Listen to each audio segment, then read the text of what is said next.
So, ladies and gentlemen, are there any ladies? There should be at least a single lady here. Oh, there's another lady. All right. Oh, here's another. Oh, ladies and gentlemen. It is a pleasure to welcome you at our seminar. Today's seminar speaker is Robert Schapire of Princeton University. He got his PhD from MIT under Ribes, and then he spent 5 years at AT&T. 11 years at AT&T, and invented ADA boost. And now he's with us, and he's going to talk to us about maximum entropy and species distribution models. Okay, thanks a lot. All right, so yeah, well, that's the title, and I'm Rob Schapire, and this is all joint work with Stephen Phillips and Miro Dudik. And it also includes work with or by Rob Anderson, Jane Elleth, Catherine Graham, Chris Raxworthy, the NC's working group, and on and on and on. Okay, so here's the problem that we're interested in. So the goal is to model the distribution of a plant or animal species. Okay, so here's what we're given. We're given a set of presence records. So each one of these little dots, each one of these little red dots, if you can see them, represents where a particular animal was seen. In this case, it was a bird called a yellow-throated vireo. So each one of those dots is a location where a yellow-throated vireo was sighted, where it was observed. Those are called the presence records. So we're given those, and we're also given a set of environmental variables. Okay, so these tell us for each point on a map things like how much it rains in a year, the number of wet days in a year, the average temperature in a year, and so on. And so we get a set of these environmental variables. And the goal is to produce a map of the range of this species. Okay, so the goal is to output a map like this one that says that this species, this bird, prefers these areas, tends to prefer these areas. Or maybe these areas also might be suitable habitat for this bird. Okay, so why are we, this is the problem I'm going to be talking about today. I understand it already says they are in their place. The sightings are Yeah, so, right, so in a sense this is a bad example because here there's something like 800 sightings, and so if you just kind of like blur your eyes, you can see where they like to live. But yeah, in the northwest, you've decided that was habitable. right, so there are 2 points. So first thing, most of the data sets that we're looking at are much, much smaller than this, maybe 20 to 100 points. And also we're interested in areas of suitable habitat, which would include areas like this, at least according to our model. Even though they don't actually live there, the biologists are actually interested in identifying the areas where they could potentially live, even though they don't live there. Probably in this case because there are geographic barriers that prevent them from getting there. Or, well, it's also possible that the model is wrong. But anyway, would the environmental variables, I'm trying to decide what your definition is. Would they preclude, for example, presence records of another species? Or that's okay to have as a, like maybe a predator in this case? Okay, so these are things that the biologists have gathered and identified as being useful. Okay. So in principle, you could be using information from another species. Okay.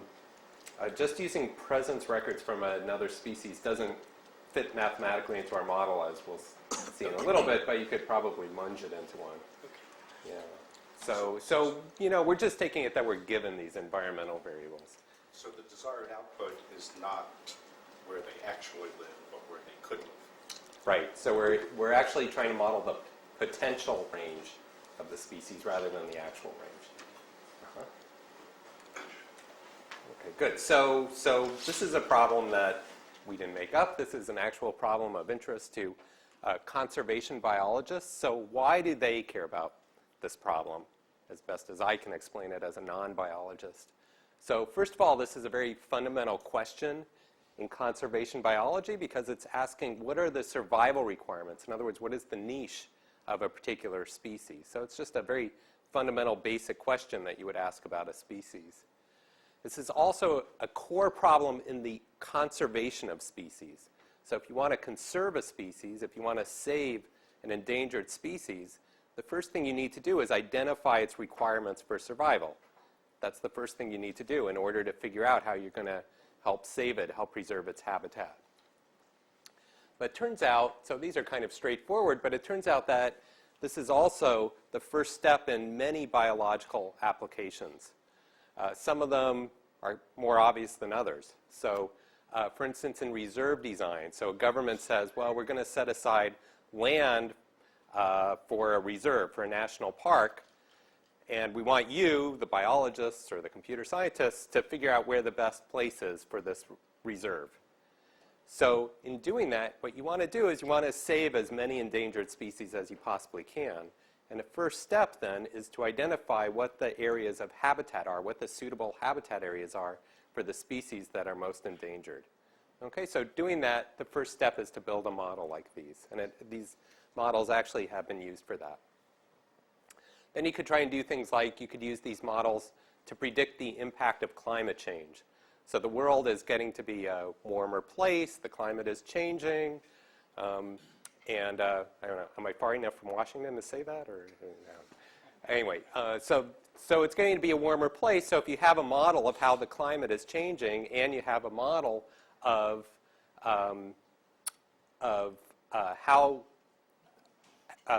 what the habitat is for various species, you can predict what the effect of the climate change will be on the land and these environmental variables, and in turn what effect it will have on the species. But then there are these less obvious applications of this, which I'll talk about later. So biologists have used these techniques actually to discover entirely new species, and they've also used it for clarifying the taxonomic boundaries between species. So I'll talk about that later in more detail.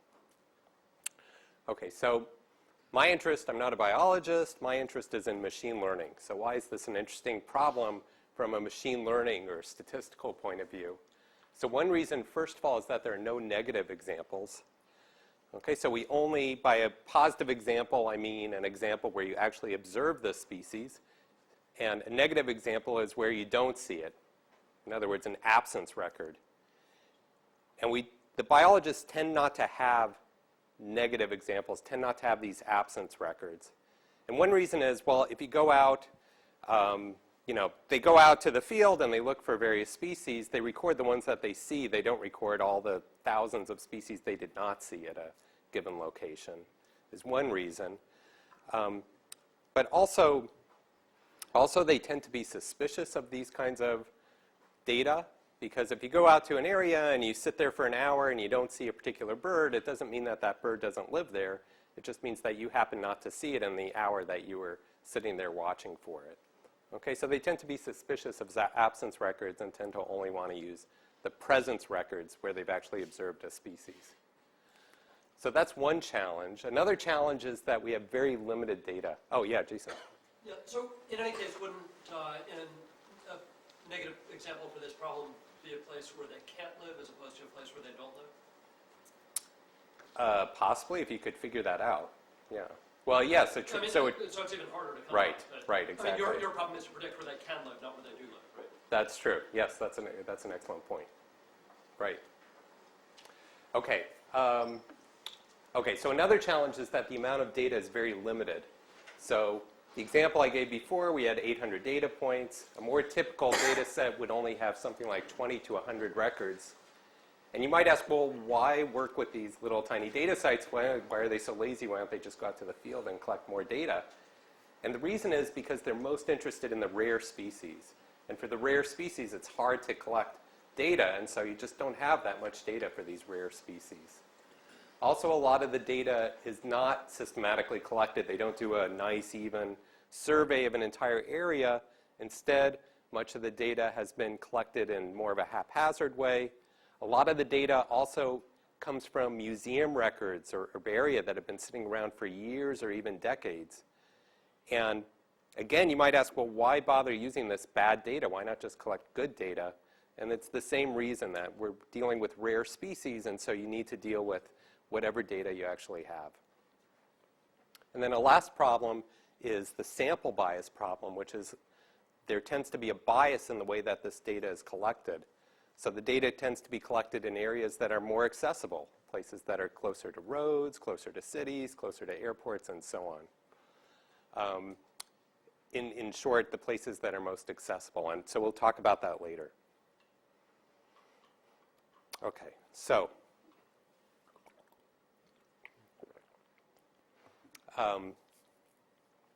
right, so that's the problem. And so now what I want to talk about is, at a high level, is what approach we were taking. So what we did was we assumed that these presence records are actually coming from a probability distribution, which is representative of the actual population distribution of the species. And we call that distribution pi. Wow, this is a big screen. I have to really walk far to point to pi over there. And our goal then is just to try to estimate that probability distribution. And what we're doing is we're using the maximum entropy approach. So, so what is the maximum entropy approach? I'm actually a little bit unsure about this, since based on the talks that I've had all day, it seems like everybody knows maximum entropy here. But in case there's anybody that doesn't know maximum entropy, let me try and describe it in a couple slides, if it's okay to do that. So, so here's what, in the context of this particular problem. So here's what our data looks like for some imaginary species, species X. So we have a set of records, presence records, where the species has been observed. This was the first place it was observed, the second place, the third place, and so on. And we have these environmental variables for each one of these. Well, we actually have it for every point on the map, and in particular, we have it for all of the places where the species was observed. So for the first place where it was observed, we see that the altitude is about 1,410 meters, and the July temperature on average is about 16 degrees centigrade, and so on. Same thing for the second record, the third record, and so on. So, so if you look at data like this, the first thing you want to do is take the average of these numbers, right? It's kind of a natural thing to do. We've got a column of numbers. What's the average of those numbers? Well, it's whatever, 1,327 meters. And similarly, we take the average of the July temperature. And then the next thing a statistics book would tell you to do is to compute the standard deviation, and so on. So we can compute these statistics from the data. And we're used to thinking of these numbers as telling us something about the numbers that appear in these columns, right? Or telling us something about other records that we would get if we were able to sample more from this distribution.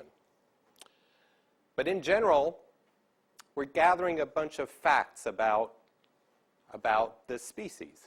So this data tells us that the average altitude is about 1,327 meters, and it tells us about the average July temperature and about the standard deviation. And there are many, many facts of this kind that we could infer from the data. So, for instance, we don't have to stop with these. We could ask what's the probability of the species living above, say, 1,100 meters? What's the fraction of the population that lives above 1,100 meters? Well, you can estimate that from the data by looking at how often you observe the species living above 1,100 meters. And you could do it for how often it lives above 1,200 meters and how often the July temperature is above 15 degrees and so on. So the point is that we can gather many, many, many facts from this data. Now, as I said, we're used to thinking about these as telling us something about the numbers that would appear in a table like the one that I showed on the last slide. But in fact, each one of these facts is really telling us something about the true distribution. It's really telling us something about the distribution of this species across that map. It's telling us, for instance, the first one is telling us that whatever the distribution is, if you take the average altitude with respect to that true distribution, it's going to be about 1,327. And so on for each one of these. Each one is telling us something about the true distribution. So the idea is to find a distribution which satisfies all of these constraints. And as is commonly the case, there might be many distributions that satisfy all those constraints. So in the absence of any other information, the principle of maximum entropy says that we should choose the one which is closest to uniform, the one which has highest entropy. The idea is that if you didn't have any other information about this species, the natural thing to do would be to put a uniform distribution on its population. So here we're looking for the one that satisfies the constraints and is closest to uniform. Okay. All right, so that at a high level is the idea of maximum entropy. So for the rest of the talk is in two parts, theory and experiments. So in the theory part, I'll talk about the version of Maxent that we've been using, which is Maxent with relaxed constraints. The cameraman told me not to rub my beard like this. I have to stop doing that. Okay, so then I'm going to talk about new performance guarantees for maximum entropy that we were able to prove, which are useful even when you have a really large number of features or the kind of constraints that I talked about before. I'll talk a little tiny bit about algorithm and convergence, and then I'll get on to the experiments and applications. Okay, so here more abstractly is the framework. I want to go back and describe our framework more mathematically now. So again, pi is the true unknown distribution. And here's what we're given. We're given a set of samples. Okay, so the samples are coming from this distribution pi. Each sample is just xi. There are m of them. And they all come from some space capital X. Okay, so pi is a distribution on capital X. And we get m samples, IID samples from that distribution. The other thing we're given are a set of features. So there are n features. And each feature is just a real valued function on the space capital X. Okay, so to first approximation, you can think of these features as the environmental variables, because an environmental variable is really a feature in this sense. So the capital X is going to be our map, all the locations on the map. The xi's are, of course, going to be the samples, the presence records. And an environmental variable is really just a real valued function over the space X, over the entire map. So an environmental variable is a feature, but in a second I'm going to change the kind of features that we're talking about. Okay, and the goal is to estimate this distribution pi, so to find a distribution pi hat, which is a good estimate of pi. So maybe I should, is there any chalk? Chalk. I see a chalkboard. No chalk. Okay. Behind the chalkboard is a whiteboard. Okay. No, I don't see the markers. All right. Well, try to remember that. I was just going to write down to help you remember that pi is the true distribution, pi hat is the estimated distribution. Oh, here are markers. Now I need to write. Oh, I can't write. Oh, I see. Oh, cool. Okay, here we go.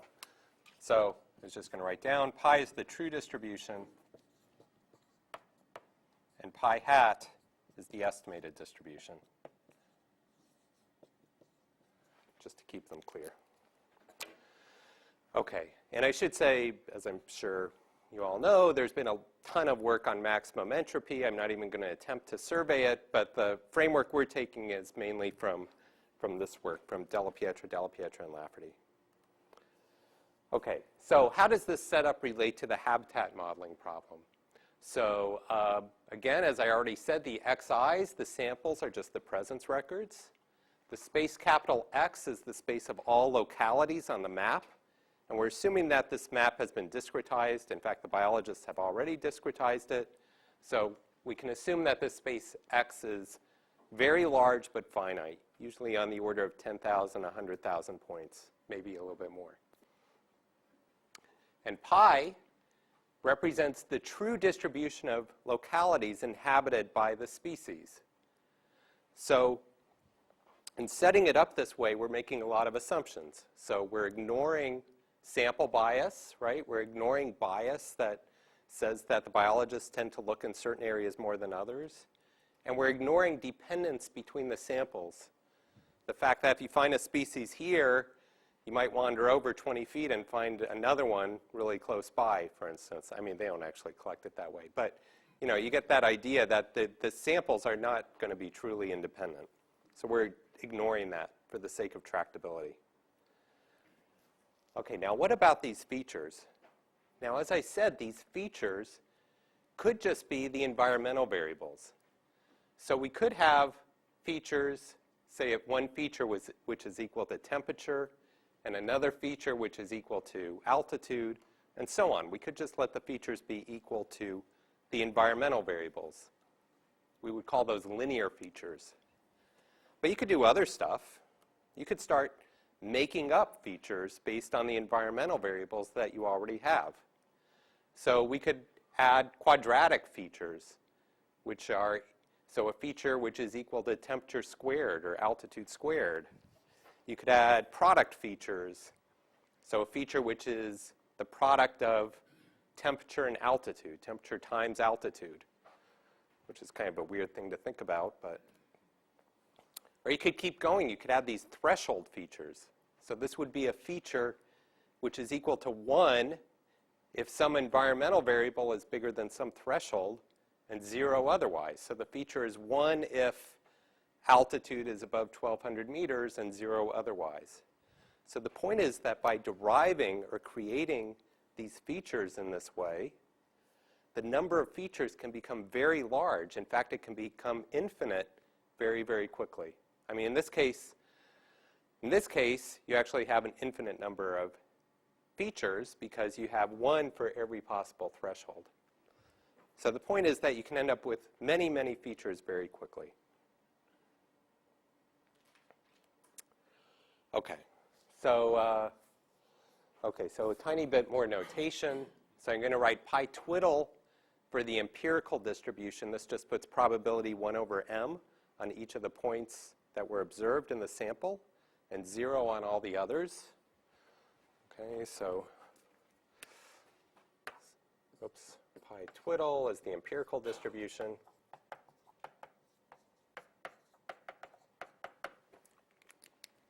Okay, and then I'm going to use this notation that we didn't invent, but I don't know if we're going to stick with it. But anyway, this notation pi bracket f, which is expectation of f with respect to distribution pi. Okay, it's just expectation with the brackets. So in particular, pi twiddle of f, since pi twiddle is the empirical distribution, this is just the empirical average of a function f. Okay, the average over the training samples. Okay, so that's the setup. How are we going to do it? The goal, again, is to infer an estimate of the distribution pi. So the first idea you might have, naively, is to just use the empirical distribution itself as an estimate of pi. We need to remember that we're dealing with a space of 10,000 or 100,000 points, and we only have 20 to 100 samples. So this is going to be an awful estimate. It's going to give 0 probability to practically every point in the space. On the other hand, the empirical average of any one of these features is likely to be a pretty good estimate of its true expectation. This is the true expectation of that feature. And this is just the law of large numbers, right? That averages tend to be close to true expectations. So the idea is to choose a distribution, pi hat, again, this is our estimate, so that that distribution has that property. So that when you take expectation with respect to that estimated distribution, it will be equal to the empirical average of each one of those features. Okay, and if you think about it, these constraints correspond exactly to the constraints, the facts that I talked about at the beginning. If we're talking about linear features, this says that the averages have to match. If you talk about quadratic features, that says the standard deviations have to match, and so on for threshold and product features. Okay? So in general, there might be many distributions that satisfy these constraints, and among all of those, we want to choose the one which is closest to uniform, the one that has highest entropy. Okay, an idea that goes back at least to Jaynes if not to Boltzmann. Okay, so the problem with this, well, there are a couple problems with this approach. The first problem is that this can really badly overfit, especially if you have a huge number of features, right?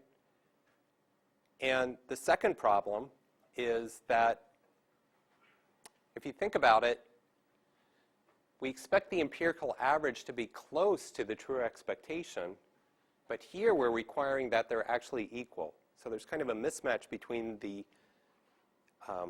motivation for this approach and the way that we're actually carrying it out. And those two problems turn out to be related. Okay, so as I said, in general, we only expect the empirical average to be close to the true expectation, not to be equal to it. So, and what's more, we can usually upper bound the difference between the empirical average and the true expectation. We can use things like Hopkins inequality or whatever, Chernoff bounds, all kinds of methods for upper bounding the difference between an empirical average and a true expectation. So what we can do is we can relax the constraints that we're using to take that into account. So we can still look for a distribution pi hat which maximizes the entropy, but now we can relax those constraints. Rather than requiring equality between these, we just require that the difference between the empirical average and expectation under the estimated distribution pi hat be at most some number beta j, where beta j is a known upper bound on the difference between this difference. Okay, and again, we can usually compute this difference, or an upper bound on this difference. So that's the approach that we're actually using for this problem, to use this relaxed version of maximum entropy. Okay, so this is a convex optimization problem, so it has a dual. So let's take a look at the dual. Okay, so first of all, the solution to that optimization problem has to have a particular parametric form. It has to be what's called a Gibbs distribution or an exponential family distribution. So the solution has to be equal to a distribution of a particular parametric form where the parameters are lambda, which is just in which the probability of a point x is proportional to e to a linear combination of the features at that point x. And the parameters are these coefficients lambda j. Okay, so it has to be one of those distributions. And in the unrelaxed case, the solution is a Gibbs distribution, and in particular, it has to be the Gibbs distribution that maximizes the likelihood of the data. In other words, the distribution that minimizes the negative log likelihood of the data. This is just the negative log likelihood of the data. That's in the unrelaxed case where you have equality constraints. If you add these inequality constraints, if you're working in the relaxed case, the solution is still a Gibbs distribution, but it minimizes a slightly different objective function. So it minimizes the same negative log likelihood plus this additional term over here, where beta j, again, are those upper bounds on the differences between empirical and true expectation, and the lambda j's are these same parameters. So this looks a lot like L1 regularization, right? So you can also view this as doing a regularized form of maximum entropy, or maximum likelihood, actually. It's really penalized maximum likelihood. Okay, so there are three different equivalent motivations for what we're doing. One is maximum entropy with relaxed constraints. The other is log loss, or log maximum likelihood, log likelihood rather, with regularization. And the last is, if you view things in a Bayesian setup, you can view it as finding the maximum a posteriori estimate with a Laplace prior on the lambdas. Okay. All right, so that's the setup, that's the algorithm we're using, yeah? Can you comment on why the solution to the original optimization problem has to be a Gibbs distribution? Oh, well, to show that you get a Gibbs distribution here, you, well, one way of seeing it is just to form the Lagrangian. You're just maximizing this thing subject to constraints, so you form the Lagrangian, and then you take derivatives, set them equal to 0, and it works out to be a Gibbs distribution. Okay. Other questions? Okay, good. So that's the approach we're taking to try and solve this relaxed maximum entropy problem. Okay, so how good is this max ent estimate? How good is this pi hat going to be compared to the true distribution? So what we want to do is we want to bound the distance between our estimated distribution and the true distribution, right? And we'll use relative entropy to do that. So we're trying to upper bound the relative entropy between true distribution and pi hat, our estimated distribution. So what do we want our bound to look like, or expect it to look like? Well, first of all, we're using a Gibbs distribution for our modeling task. We can never, so we don't expect to ever beat the best Gibbs distribution, which I'll denote by pi star. Pi star isn't exactly the best Gibbs distribution, but you can think about it that way. So we expect that this will be at most the distance between the true distribution and the best Gibbs distribution. The best one, the one which is closest to the true distribution pi. And then we'll have an additional term. I mean, this term you get, this is kind of the term you might expect to get if you had infinite amount of data, or if you actually knew pi and you were just trying to find the best Gibbs distribution to match it. But we only have a finite amount of data, so we're going to get an additional term here. So first of all, we would like, or we would expect that term to go to 0 as the amount of data, m, goes to infinity. And we also expect that term somehow to depend on the features that we're using, either to depend on the number of the features or somehow on their complexity. And then we might also expect some kind of dependence on the smoothness of pi star, the distribution we're comparing to. Okay, so here's an actual bound that we can prove. Yeah? Before we go, just back up. So pi star is basically the not unconstrained, it's the minimizer of the relative entropy between pi and pi hat over all pi hat of that form. That's the way I want you to think about it. But okay, but you're going to make it more precise. But yeah. Okay. Well, the words on this slide will make it. Okay. Okay. Well, I can All make right. it precise. Good. Okay. Right. So what we can prove is a bound that has exactly that form. So again, here's the difference between our estimate and the true distribution. This is best Gibbs distribution, and the true distribution. And then we have this additional term. Now, for the moment, just ignore this lambda star, L1 of norm of lambda star. So what you're left with, or think of it as a constant, so what you're left with is this additional term which has the form square root of log n, where n is number of features, divided by m, the number of samples. So this is nice because it's saying that as the sample size grows, this additional term goes to 0 at the rate 1 over root m. And also, this bound only depends on the log of the number of features. So it's saying that we can afford to really have a lot of features and still be able to do something reasonable here. Say again what m is. M is the number of samples, and n is the number of features. Okay? But you have few samples, right? We have relatively few, yeah. So you can't afford much. We can't afford much, that's right. But fortunately, this is only logarithmic in the number of features. Now, okay, so if you know, 100 samples according to this bound might still not be enough. But it's still saying that, at least qualitatively, we expect that the number of examples we need should depend more so on log of the number of features rather than, say, linear in the number of features. Okay, yeah, David? Presumably your high probability you would want to have some epsilon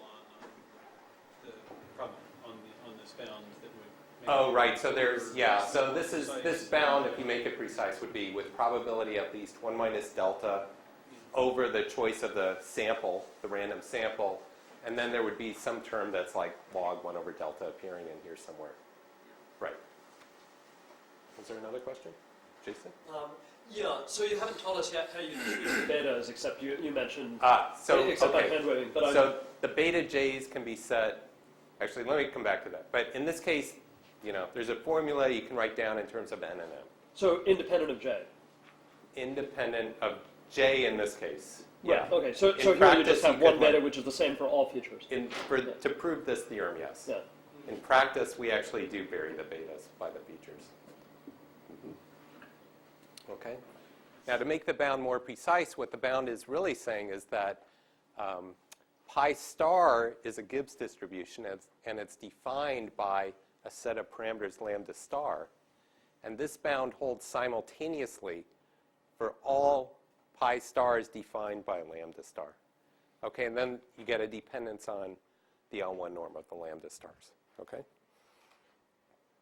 Okay, so that's for finite feature classes. In fact, you can even prove stuff if you have an infinite number of features. So for instance, if your space of features is infinitely large, as it is, say, for threshold features, but let's say that it's binary, so each one has a value which is 0 or 1, in that case, we can prove a theorem that's very, very similar, but instead of log n over here, we would get something which depends on the VC dimension of that class of features. Okay, so the class of features would now form a function space, and so you can measure its complexity using VC dimension. And so, for instance, for threshold features, there are infinitely many threshold features, but as a function class, their VC dimension is quite low. So we can even afford to throw all those in. Okay, now both of those bounds are actually corollaries, very direct, easy corollaries of this one main theorem.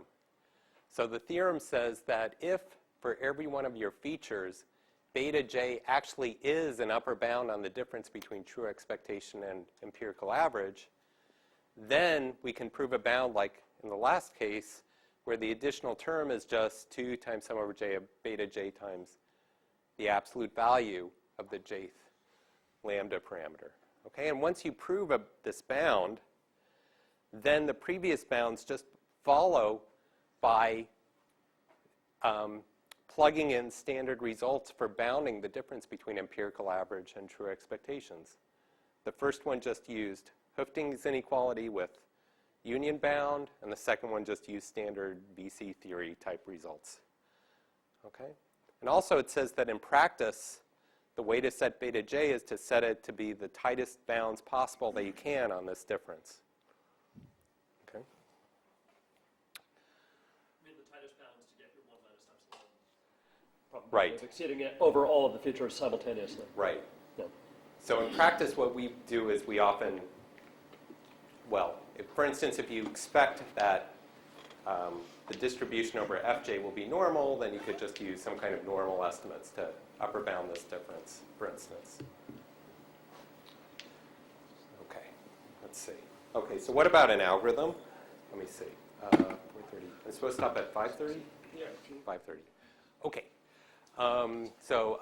Let me not talk much about an algorithm then. So basically, we're trying to minimize this function. And so you want to use an iterative approach to doing this. So you want to form a sequence of lambdas, lambda vectors, lambda 1, lambda 2, and so on, so that they converge to the minimum. So many algorithms for maxent update all of the weights simultaneously, but we're trying to think of a case where you really have a very large number of features where that doesn't make as much sense. So instead, what we've been doing is to use a sequential update algorithm, which just updates one weight at a time. So at every round, you just choose a single weight and update it. And so this is kind of analogous to what's done in boosting.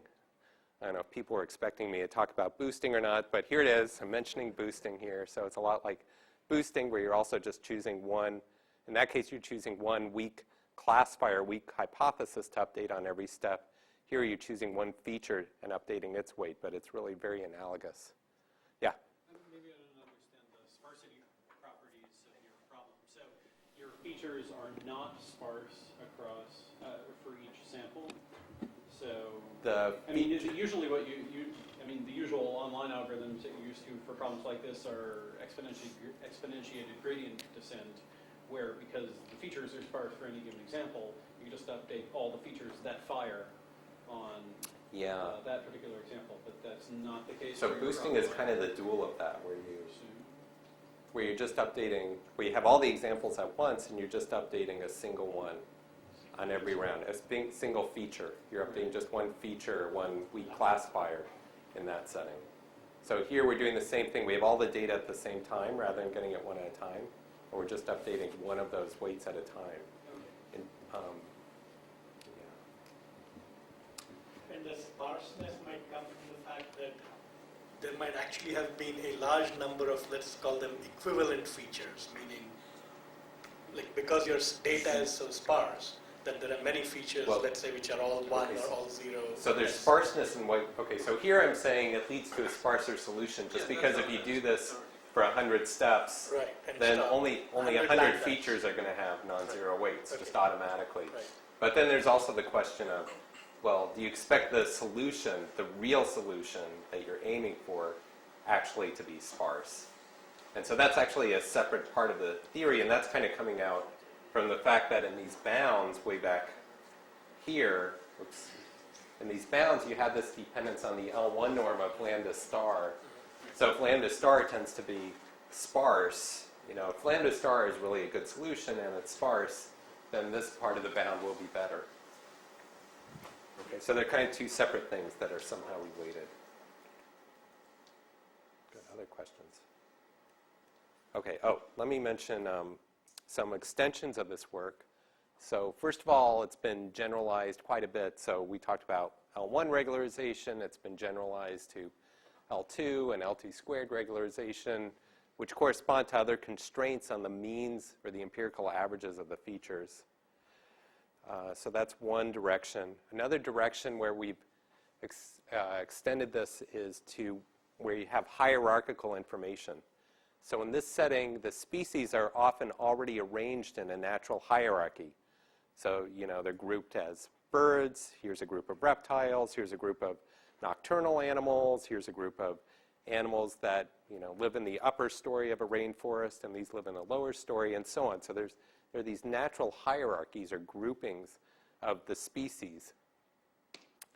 And we've already seen how we might have very limited data for individual species, but it's often the case that the biologists are looking at many species at the same time, in which case you might be able to leverage the fact that you have all these different groupings of the species.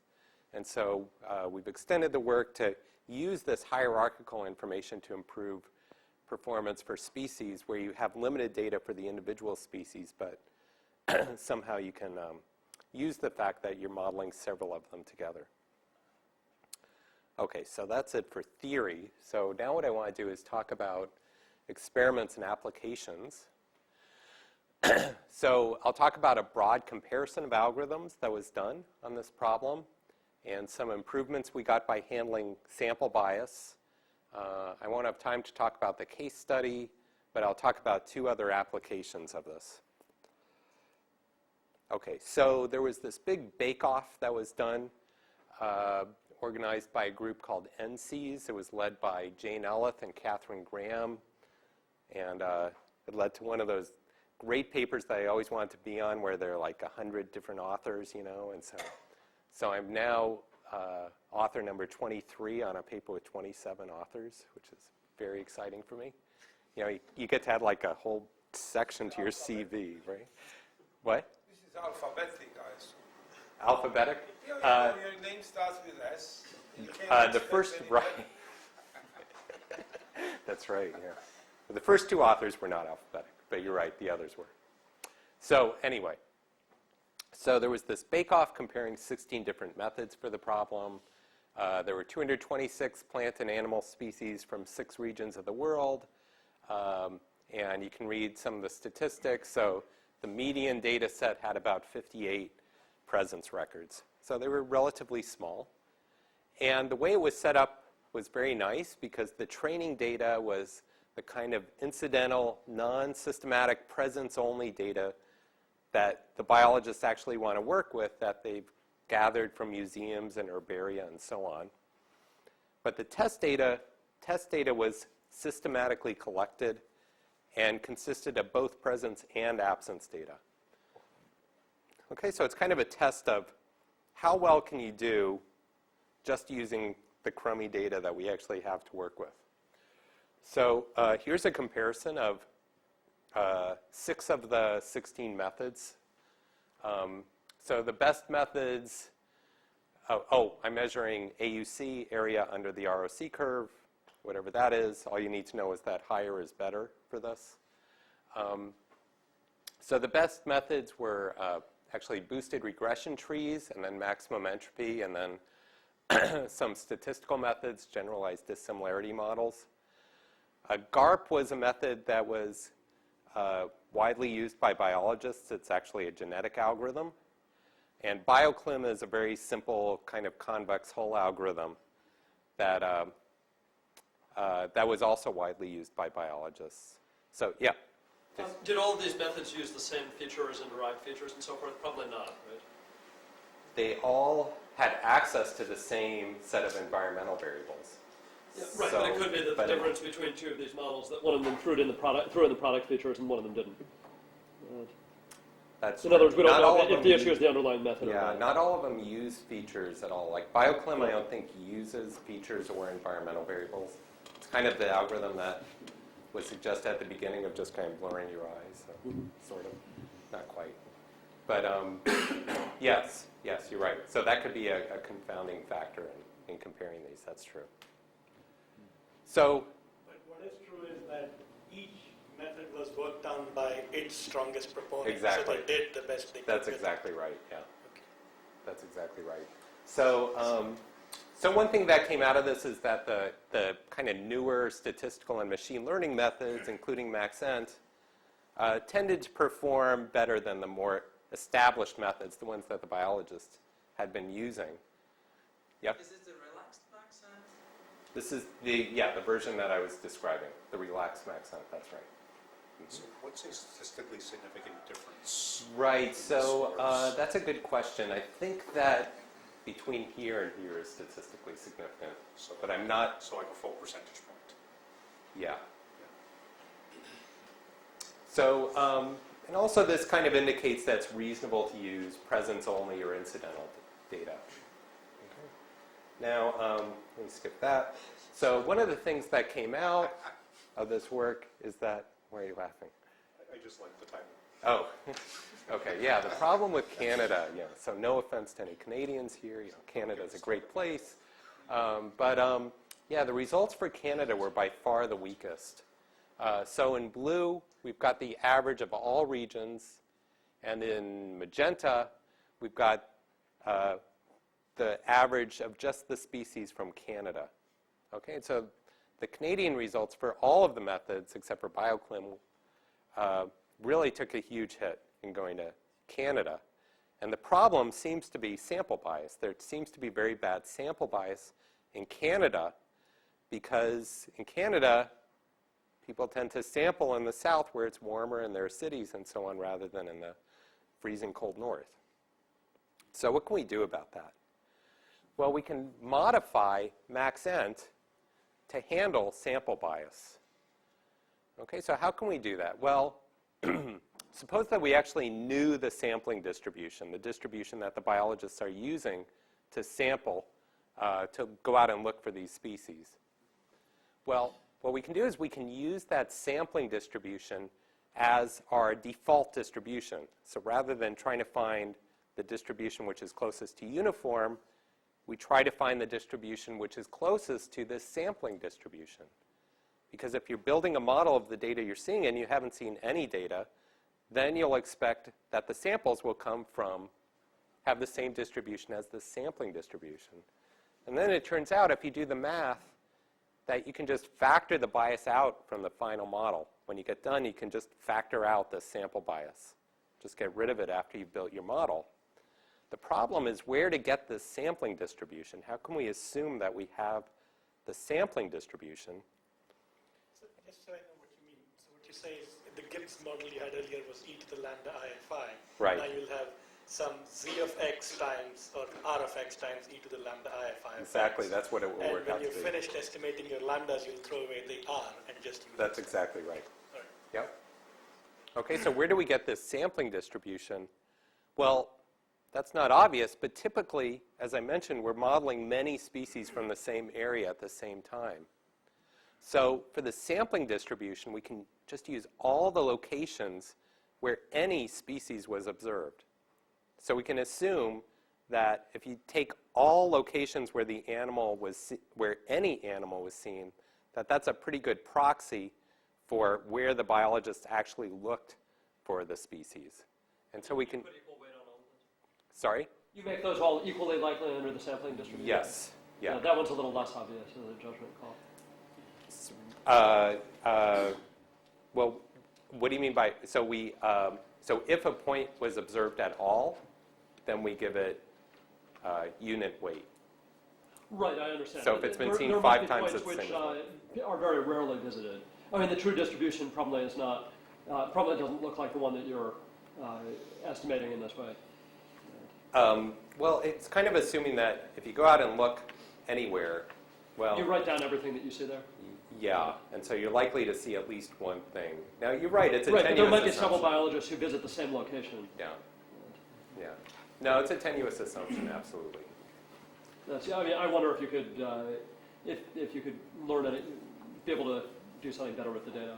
I don't know, I mean, I have some feeling that maybe you could, but I can't put my finger on it. Yeah, so I'm sure there's smarter things to do than what we've done. I mean, we're taking first steps on this problem, and so I'm sure there's smarter things that could be Well, done. in particular, do you know for the different samples who wrote down the sample? I don't know if we could So you get could that. you could do this per investigator or per trip or something like that, Yeah. and then you would see that there was only one person who wrote down any species in the area, or there were 10 people who wrote down species in the area. Uh-huh. So that was visited more often. Yeah, yeah. Yep. I have one more Oh, sir. question, which is that, are you including the species whose range you want to find in your any species? Yeah, we are. Okay, so if there was one dominant one, you'd be sort of cheating for it because you'd know that you, not cheating, you'd be biasing actually. I don't know if it's cheating, yeah, it might hurt that's you true. in the end. But That's true. And I'm not sure if that could hurt you or not. no, exactly, it's not clear to Yeah. me whether it'll help or hurt, but it's definitely biasing it. But actually, if there was one dominant one, so if you went somewhere and you only saw this one and you didn't see the other ones, that's almost a negative example. So in some sense, if there's a dominant one that you see in lots of different places and you didn't see the other ones there, that's even stronger evidence. Does that make sense? Okay. Okay, so in any case, yeah, I'm sure there are other things that you could try. So, but in any case, this seems to help a lot. So on the Canadian data, Maxent without debiasing, again, gets an AUC of about 0.582. And with the debiasing, you're getting really a very substantial improvement in performance. And you get an improvement in performance for all the areas. This is the same thing, but for all regions of the world, not just Canada. Okay, so let me, oh boy. Okay, well, let me talk about one of these applications anyway, and then I should be able to stop. So this was an application that was done by Chris Raxworthy, who's a biologist at the American Museum of Natural History in New York, that he did with a group of collaborators. And I wasn't involved in this work. But he used maximum entropy to actually discover entirely new species that had never been seen before. So how did he do it? He's an expert on reptiles, particularly reptiles of Madagascar. So he started out by building models of several geckos and chameleons of Madagascar. So here's an example of one, and each of these species had about 10 to 20 presence records. So for this particular gecko, each of these stars, if you can see them, are the actual presence records. And then he ran Maxent on those presence records and ended up with a model like this one, indicated in this orange. So if you look at this model, or actually better if a biologist looks at this model, they would say that these predictions are pretty reasonable up in here where the species has actually been observed. But then you also get areas like these where Maxent is predicting that the species should be able to live, but nobody's ever observed it there. This is what the biologists call areas of over-prediction. They say it's over-predicting. So Chris Raxworthy's idea was to do this not for one species, but for several species. And for each one, by hand, he identified these areas of over-prediction. And then he took a union of all those areas of over-prediction and ended up with a map like this one of Madagascar showing all the areas of over-prediction for these species. Now, what he's looking for is what the biologists call areas of local endemism. So these are geographically isolated, geographically local areas where you tend to find a very rich diversity of life. And he's expecting that these areas which have been identified using this process will be areas of local endemism in this way. And in fact, the ones that were indicated with arrows, are areas that are already well-known areas of local endemism on this island. Excuse me, do I understand? These are areas where all sorts of species would be viable, is that right? So these are areas where at least one of these geckos or chameleons should be viable according to this model, but have never actually been observed. But it's only geckos. I thought we're talking about all sorts of other species. I thought you said. Well, he was just, well, the approach works for anything, but he's an expert on reptiles, so he applied it just to geckos and chameleons. But many different kinds of geckos, isn't there? Yes. Oh, that's what it is. Right. Yeah, to me, a gecko is a gecko. You probably I mean, in fact, until now, I never even knew there was a gecko. I was confused whether these were intersections or unions of these areas of prediction. These are unions. Actually, he's color-coded by how many in each of these regions. But you probably can't see it from back there. I can barely see it up here. Right, because I was wondering, I would have thought that it would be the intersections that would lead you to predict That's what I this kind said. of local endemism. That Yeah. there are lots of different species Well, that you would predict to be viable in those Yeah, you can kind of get union if you look up close. Like down here is colored red, which indicates that actually all 6 of these geckos and chameleons should be found here, but are not. Okay. Okay, so yeah, so maybe you could use the color coding in some way, but okay. Anyway, as I said, each one of these arrows indicates well-known areas of local endemism, but there are all these other areas with these question marks, which the model seems to suggest might be areas of local endemism, but have never been surveyed by the biologists. So he actually went out to the field and surveyed these areas, and he came back with a huge number of new species. So these are 2 entirely new species never seen before. I don't know the actual number of how many he found, but the last time I talked to him, he estimated that there were something like 15 to 30 new species that they discovered in this way. So is that a kind of chameleon or gecko? This is a snake. So, I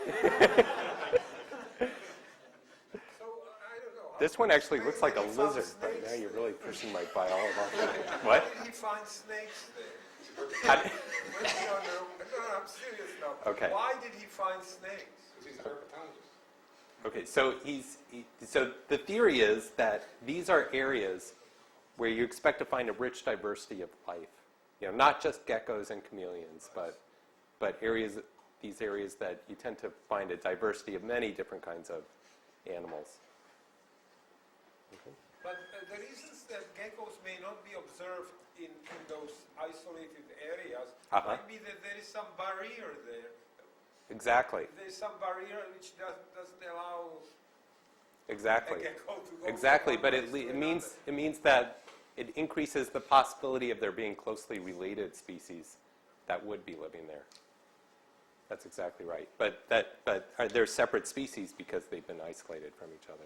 Yeah, Yeah, Jason. and in between there is a gecko eating the animal. No. That's why the geckos. Right, did or not there could be get mountains or there. something. Yeah. Jason? While we're asking about the biology, do the environmental variables include things like terrain, forestation, and stuff, and human habitation? I can imagine that all these places that were being predicted where there weren't any geckos, there were cities. Right. I'm not sure exactly what he was using for this. I don't know. Or a gigantic lake. Yeah. Right. Right. And the examples you gave were things like altitude and Right, and right. temperature.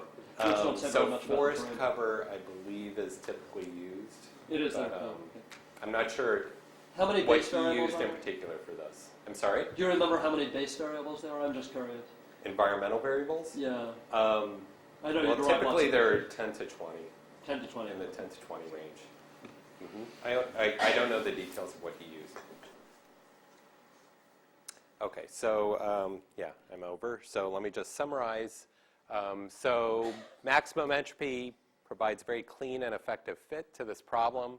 It works with positive-only examples. I should have said on that list of 16 different methods, there were only 2 that were designed specifically for positive-only data, this one and GARP.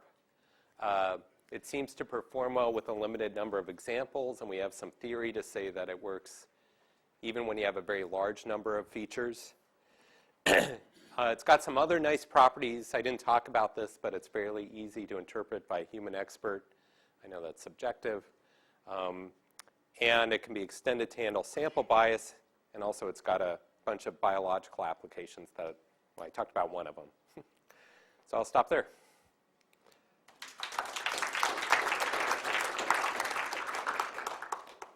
Yeah. Do you think these distributions might change over time based on the migration patterns or something? Because right now you're assuming a fixed distribution over all the periods of the year or whatever, right? Right. Yeah. So certainly they would change seasonally, and so that would be something that care would have to be taken in preparing the data. So you're only using locations, summer locations for a species that migrates, or winter locations, and so on. Yeah. There's also the problem that the habitat itself is changing, and some of the records are quite old, and so areas that used to be forest are now, a shopping mall or something, and so that's another issue that needs to be dealt with in some way, so that you can still use that data. Yeah. When you try to predict the distribution of a certain species, how do you confirm your result? That's a good question. Well, it's hard. If you have, so in a lot of our experiments, we only have a batch of data. So we'll use cross-validation to, we hold out part of the data, and then you measure the AUC, or you measure the log likelihood of the other data.